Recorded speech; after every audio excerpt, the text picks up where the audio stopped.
अपने दिमाग में इस बात को ठहरा लो कि अधोलोक मतलब वो गड्ढा जिसका कोई अंत नहीं है। Okay, Revelation 21-3. Then I saw an angel coming down from heaven, having the key to the. Come on, church.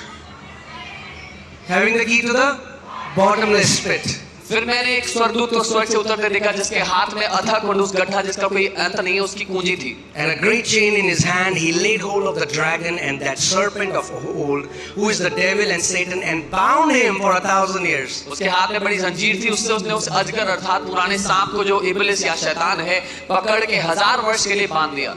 I want to tell you how powerless and loser this guy is. मैं आपको बताना चाहता हूँ कितना शक्तिहीन और निकम्मा है शैतान।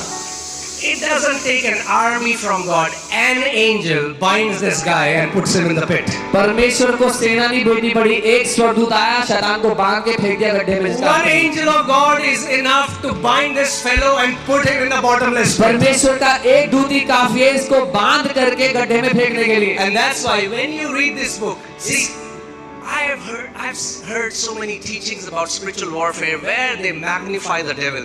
This book, we will keep him in his rightful place. मैंने इतनी सारी आत्मिक मल्लयुद्ध की शिक्षाएं सुनी है जहां पर शैतान को इतना महिमा देते हैं, इतना बड़ा बना देते हैं। ये किताब शैतान को उसकी असली जगह पे रख देगी। And when I was writing this, I just got a thought and I have just put it here. जब मैं लिख रहा था मुझे एक विचार आया, मैंने यहाँ लिखा। Okay, and then we'll go to the word. But फिर वचन में I'm just feeling like reading this to you. पढ़ के बताना। Before you read the book, इससे पहले आप किताब पढ़ो। there is a note on spelling. एक नोट है उसमें स्पेलिंग के लिए।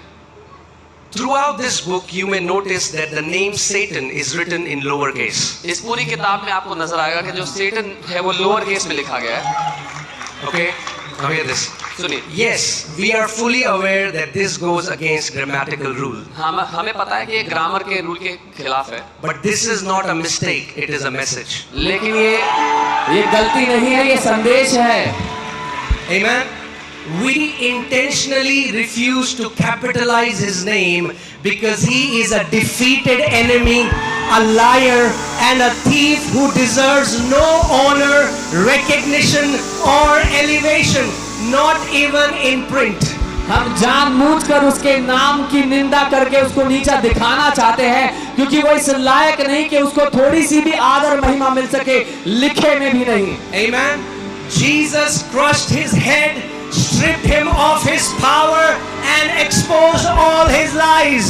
यीशु ने उसको पूरी तरह नंगा कर दिया, निकम्मा कर दिया, उसका तमाशा बना दिया, उसके सारे झूठों को नाश कर दिया। Amen. And I pray what the Lord has taught me all these years, you will catch hold of this revelation and you will